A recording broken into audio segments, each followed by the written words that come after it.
I talk a lot about Pinterest trends, and you might be wondering exactly how to use them in 2024. Well, I have a video for you. As always, I have an in-depth screen share where I'm teaching you exactly behind the scenes of how to use Pinterest trends. We are going to talk about how to find trends, how to use your filters, how to choose what topics to make trends on. I have a few best practices and golden nuggets that you won't hear anywhere else, because I am me and you're here and you're hearing it from me right now. So without further ado, let's hop right on in. Okay, so let's talk about Pinterest trends and how you're going to use them in your Pinterest marketing strategy. So I haven't actually talked about Pinterest trends in quite a long time or given you a tutorial of the tool, much less gone in the depth that we're going to talk about today. So you really just want to start by understanding exactly what is available to you inside the Trends tool. The Trends tool was changed in 2022 to introduce this new look, and it looks like this now. So if you go to your business hub and you go to Trends or trends.pinterest.com, you have the search bar at the top. There's some trending information about, matching to your content there. And then if you scroll down in the middle, it says Discover Trends in whatever country you have chosen. You can choose different filters here for what region you want to find trends for. And then it's going to show you this little section, and this is it. This is the gold. The nuggets lie within here. So understanding what filters you have available to you is going to help you to understand how you can use trends in many different ways to do research. So what you want to start by looking at are the different trend types. There are 4 different trend types, and it says pick the type of trend you want to see populate in the table. I always default to top yearly trends, but you can also look at monthly, and let's just go through the 4 together. So monthly trends are trends with a high search volume in the last 30 days. Yearly is high search volume in the last 365 days. Growing trends are trends with high growth in search volume in the last 90 days. So we're seeing these grow right now, and they may continue to grow over time, or they may even drop off. You can see here this rhubarb recipe ones is starting to kind of teeter off the edge. Then the last one is seasonal trends. These are trends with high growth in the last 30 days of your date range that tend to reoccur during the same time period year over year. So seasonal trends, especially for anyone that might be in the food space or design space or anything that is really seasonal, you might want to take a peek at these. Now, as you are utilizing your trends, you're going to want to choose a trend filter, and then you're going to want to, I usually default to whatever the last, whatever the end date is here, and this is the last date of data processed. It's usually a lag of about a week before any new data filters in. And then you want to start by either choosing an interest or putting in a keyword. So what I'm going to do is actually put in a keyword. So I'm going to type in camping food. And in this example, it has given me in top yearly trends ending May 31st, 24, about 8 different camping food ideas that are keywords. And it's filtering search volume to the top. So I can see the search volume for the greatest amount is going to camping food. Now, one of the questions I get all the time is, how do we choose topics, Heather? Well, there's 2 different things that I look at when choosing topics. One is, what is the search volume? And number 2 is, when is it popular? So let's go and look at one of these examples.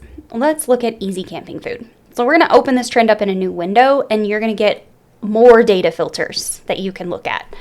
So you can see here that camping food in the United States really dropping off in October, because that's the last ditch effort for camping in the US, depending on where you're at. It really dies off for fall and winter, and then it starts to pick back up in the spring. So it's really starting to pick back up right here at end of February, or beginning of February going into March, and then it really spikes into May. And it continues to rise. Even though it drops in volume here, it continues to rise through the summer. So there is quite a bit of evergreen search volume really from, I would say, probably early May to, last ditch effort right here of being September, right around Labor Day. There's a decent level of evergreen search volume, and then it just kind of teeters off. So this is basically what I'm looking for in choosing topics. So if I am looking at these different trends, I'm going to add a couple on here, and you can see they kind of take the same path. So we want to choose one that maybe doesn't take the same path, although they all do because it's all the United States. So we want to choose topics that are high in volume and are upcoming. I would not be choosing easy camping food ideas in late fall for this fall-winter season. I would be adding them back into my pin plans again in February in advance of March camping at a minimum. You could even go as far back as January, start adding them back in January for this rise right here. But that is essentially how I make my decisions. Now, I want to actually take you back to the trends tool because I want to show you what it looks like to do two different kind of keywords here. So you can see we have search volume on the green line, and then for the majority of the year, there's no search volume on the blue line. So if I were looking to choose between two different topics for how to create content for trends within the tool and which trend I should choose, I'm going to choose the one that has the higher volume in the upcoming months that I'm planning and publishing content for. So if I were looking to plan and create content in January for a home bedroom refresh, I probably wouldn't be using the term home bedroom refresh. I would be using the term small bedroom ideas. As long as it relates to my topic. This example is given that you are an interior designer or some sort of home blogger, and this is your topic. So whatever your topic is, you're obviously looking for keywords in those. You're not just choosing things out of the trends tool willy-nilly because that sounds great that day. No, it has to relate to your content. So does it relate to your content? Is the search volume high? And is there search volume in the coming 90 days for that topic? If yes, then I'm adding that keyword in to my topics. Now, I was just looking at some keywords yesterday for a client, and we were looking at these together. So what we were looking at is kind of this topic of like coastal decor. So if I were to look at a couple different trends, let's look at this one. This blue one has obviously way more search volume than this green one right here, and we're gonna just delete the blue one for now. But you can see here in this dip, so if I were to do a keyword comparison of spring home decor and summer home decor, you can kind of see how the two are overlapping. But while one is dropping rapidly right here, the other one is continuing on with its steam because spring is going away and summer is coming in. If I were to add one more in here for fall, you're going to see fall home decor is really popular in these months, but then it kind of dies down in, late winter into the summer. And that's where summer home decor, spring home decor picks up, and then summer home decor picks up.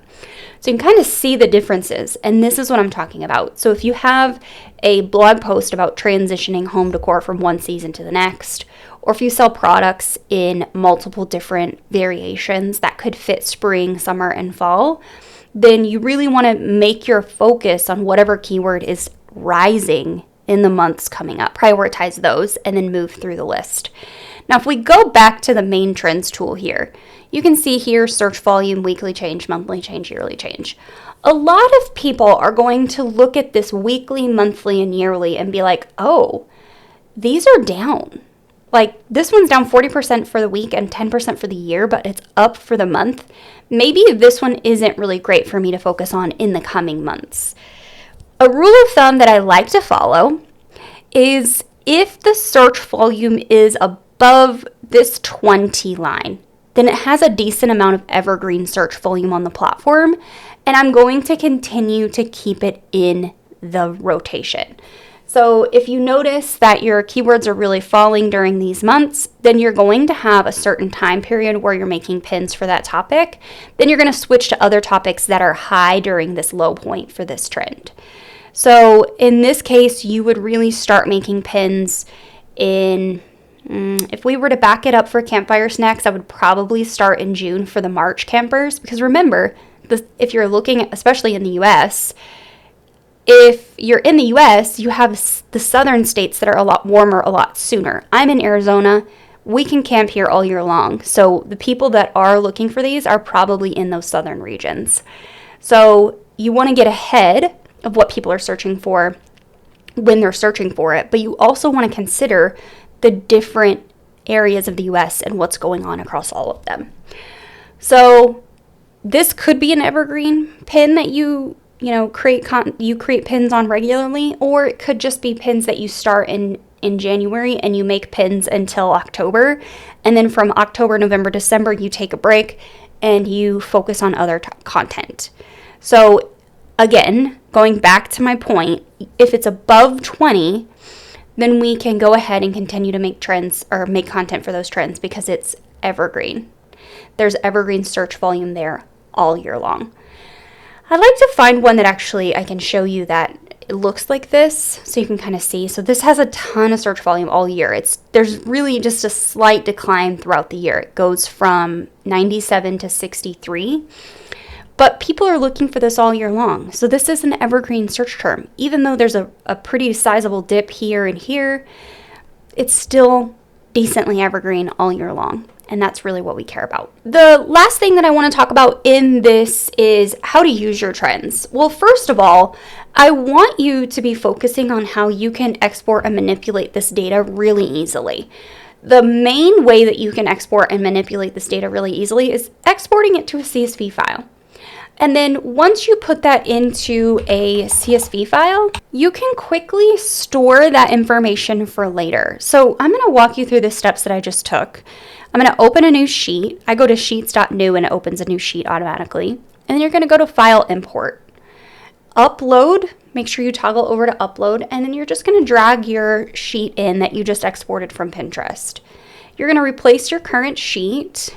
Always make sure to replace current sheet, not replace entire spreadsheet. And it's going to insert the data into that sheet for you. And then you're going to take these keywords and you're going to place them into your keyword tracker. If you need a system for tracking and maintaining your keyword research and using all of that, you can grab my Pinterest system from my Shopify store. Or if you want to get into the course dashboard and always have updates, I will put the links for both in the description down below. That is the easiest way to follow along with everything I'm talking about because all of what's in the Pinterest system is based on this methodology. Okay, so you're going to grab these keywords and you're just going to store them in a tab that's like keyword research. And then you'll grab the keywords from there and you'll just paste them in here. And that's it. That is like in a nutshell how you are looking for filtering, how you're choosing your topics, and then how you're using them. So obviously how to use them is your title, your text overlay, and in your pin description. So this is an example pin that I just whipped up really quick for this presentation. You can see I used the main keyword camping food ideas and I added on to the end for families. And then that's my text overlay. I would then go on to write a pin title using that main keyword, and I would also find 4 additional keywords that I can use to write a hearty Pinterest description that's 500 characters long, using all of the main keywords for camping. And that's it, friends. That's how you research, find, and store your Pinterest trends research, and then how you look at it and decide what pins to make from it. Now, one final point. If you're looking at your trends and you're wondering to yourself, how can I use these trends to create content for my website or my YouTube channel or my podcast? I just want you to take a look at what's in here. So let's just say it's camping food ideas and I'm writing a blog post for my travel blog. I would be looking to write blog posts for topics that are really popular in the months that they're really low. So I want you to think about the example I use quite often, which is if you walk into Target right now on June 4th is when I'm filming this, you are going to see shelves filled with July 4th. Fireworks, food, snack ideas, decor, all sorts of things. If you walk into Target in August, they are going to have swapped out July 4th and they are going to have put Halloween stuff on the shelves. So this is what you are looking to do. You're looking to do the same thing that corporate stores do with their own marketing, and you were looking to get ahead of the consumer. Because if you're ahead of the consumer and the consumer is making decisions based on what's going on in the world, what is happening, what holidays are happening. They are going to be planning in advance, which is why Pinterest Trends is so powerful. Go forth and research and create and let me know how it goes. Now that you know how to use Pinterest Trends, I hope that you incorporate this into your Pinterest marketing strategy. Now, one thing that I didn't cover in the other screen share video is how often should I be using Pinterest Trends and doing research there? I like to do Pinterest Trends research as an onboarding task anytime I get a new client, and then I usually do it quarterly. Just however often you need to change out your keywords, whatever workflow works the best for you is how often you should be doing that. So if you are making Pinterest pins and doing research every single month, then do it monthly. If you want to do it quarterly, then do it quarterly. Just set a reminder and have that same workflow each time. And then make sure you're storing that information in your Pinterest system. Now, I did mention the Pinterest systems. I will link the Pinterest systems in the description down below. There's a couple different versions. There's one for Notion, there's one for Google Sheets. I obviously have a sort of ClickUp version. It's just a list. If you enroll with the course dashboard through ThriveCart, you get access to all of them for the same price, and you can just pick and choose. So again, I will link those in the description down below. They're obviously also available in my membership, Pin Profit Academy, at no extra cost. So if you do want to just join the membership, or if you're watching this and you don't have the Pinterest system and you're in the membership, go grab it right now, okay? Go grab it. If you need a Pinterest strategy, make sure to watch this video right here, and I will see you next time.